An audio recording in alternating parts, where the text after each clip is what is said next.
Hey everybody, welcome back to Magic Time. This is Thomas, your host, and I'm here today in a beautiful vineyard on the Napa Valley floor, kind of in the south part of Napa Valley. And it looks to be maybe a Sauvignon Blanc vineyard or a Cabernet Sauvignon vineyard. Pretty old vineyard, maybe I would say 30 to 40 years old. Looking kind of at the girth of the trunk and also the length of the spurs, I can kind of tell that the vineyard is quite old. It's also planted quite a bit far apart, and the spacing is pretty wide, which is an old school technique, so I would imagine the vineyard being kind of an old vine vineyard.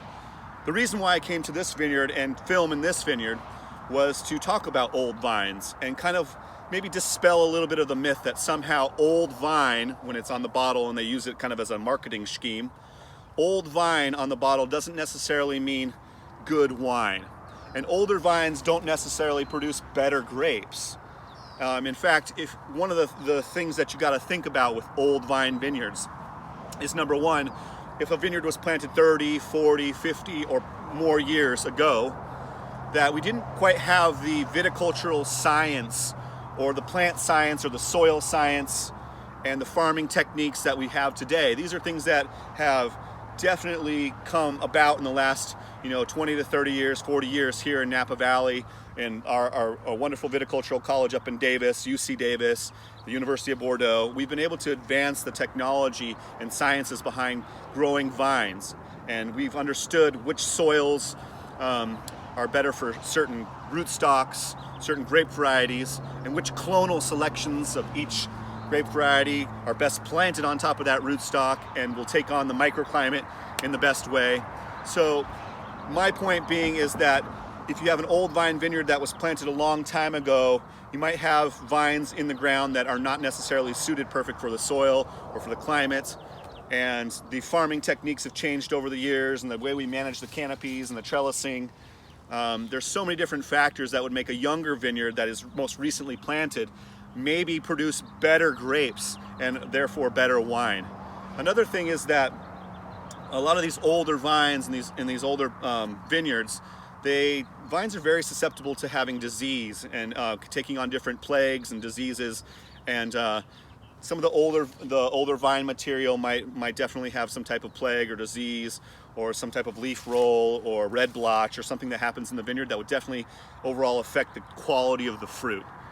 So old vine, definitely kind of more like a marketing scheme in most circumstances. Now in some circumstances, maybe in the old world or some certain vineyards here in Napa Valley where they have this special vineyard that still is pumping out after 30, 40 years, just magical, really good fruit at a really small quantity and a really tiny little yield that might produce exquisite wine.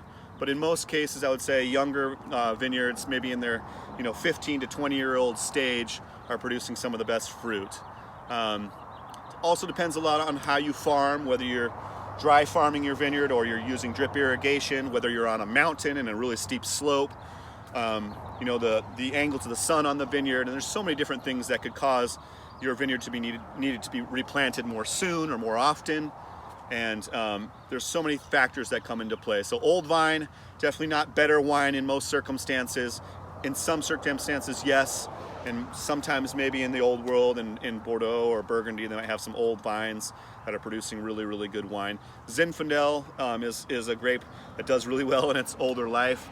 The plant crops a lot of fruit even into its 50, 60, even almost 100-year-old vines will still crop a lot of fruit and a lot of tonnage, and the fruit might be really, really good and concentrated. I'd say Zinfandel is probably the one you want to look for old vine if you're going to choose that. Anyways, that's my piece. That's my opinion, of course, backed by a little bit of knowledge and a little bit of facts that I've definitely accrued over a 17-year wine career. Anyways, cheers. Come back, subscribe to the channel if you would, and push the like button. Love you guys. Cheers.